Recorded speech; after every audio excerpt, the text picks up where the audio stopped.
Okay, I know it's been 2 months since my last video, but I wanted to take a break from League in general. No excuse or anything, just didn't want to do anything League related. Well, hopefully I'll continue making League videos since I do enjoy it. Hope you guys liked the video, and let's get started. So coming out of my short hiatus, Gangplank has gotten a few indirect nerfs and buffs, but the one that made me really happy is the changes to death stance. Some of you already know that I would build this item when I would go Clanker, Bruiser, Gangplank, but now this item is so good I would sometimes run it with grass. You guys are probably wondering why would you build it and what makes it great compared to other items? Well, on the most recent patch 10.6, death stance got a huge buff. The item now gives 30 less AD but in exchange for 30 armor and magic resist. And the build path on it got a sweet buff by removing pickaxe with Aegis of Legion. Now, don't get me wrong, Vampiric Scepter is still an awkward buy for Gangplank, but Caulfields and Aegis is such an amazing build path for death stance, especially when this item is extremely expensive and you need solid component items during that build path. So, what are the pros and cons when going Bruiser Gangplank? Well, the pros are you're tanky, you have sustained fighting, able to match split pushers, and more room for mistakes. Now the cons are you won't do as much damage as crit, and you'll be relying on your teammates.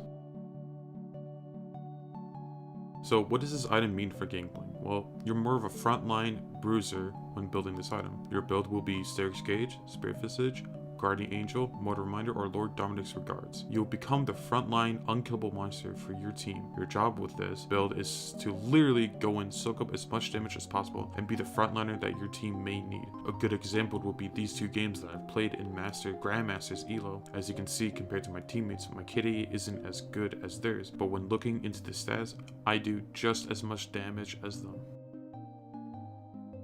I was 3-3-16 in my first game while my Yasuo was 12-2-9, and I did 8k more damage than him, and in my second game I was second in damage being 1k under Vayne, who had a 12-4-13 KDA and me having 4-4-20.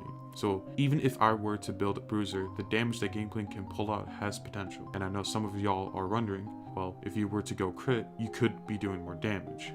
Well, yes, but actually no. Sure, I could do more damage with crit, but you can't really utilize crit Gangplank with these comps. On game 2, my team was Nami, Fizz, Kha'Zix, Vayne, and Gangplank. Into Syndra, Aatrox, Caitlyn, Zillion, Skarner. I see a red flag, and that will be that their team has a beefy frontline and my team doesn't. But what my team does have is insane damage. Going full crit as Gangplank with Ka, Vayne, and Fizz doesn't make sense. They can do a lot of damage, but they need someone to act as a frontliner and soak up damage and distract the enemies. Not even that, but imagine going crit against that comp that can literally just run you down in team fights, and there's nothing you guys can do. This is what I love about Gangplank. This champion has the potential of either going full crit or bruiser, like Kayn, how he can go full lethality or full bruiser. Stuff like this honestly reminds me of the season 7 days of when I could go Bruiser Gangplank and I'll build Panic Hydra, Gauge, and some other items that I can barely remember, but it's still the same concept. But there's still the elephant in the room, and that is, if you're going this build, then you're heavily relying on your team to do damage. Yes, I know for solo queue it's bad to rely on your teammates to carry, but I still think there's potential with this build. You can do insane amount of damage, it just means your job is different. You don't 1v9 with crit, you 1v9 as a bruiser. Now, there's another problem, and that is why not go an actual bruiser champion. You can go a different champion to fill that frontliner role, but again, I still think Gangplank has the potential to become that frontliner champion like Aatrox and just go in and pwn. Hey guys, hope this video was helpful. I really think this is a good direction for Gangplank for being a diverse champion. Let me know your thoughts on the comment section. If you guys enjoyed the video, make sure to show support. See you later guys. Peace.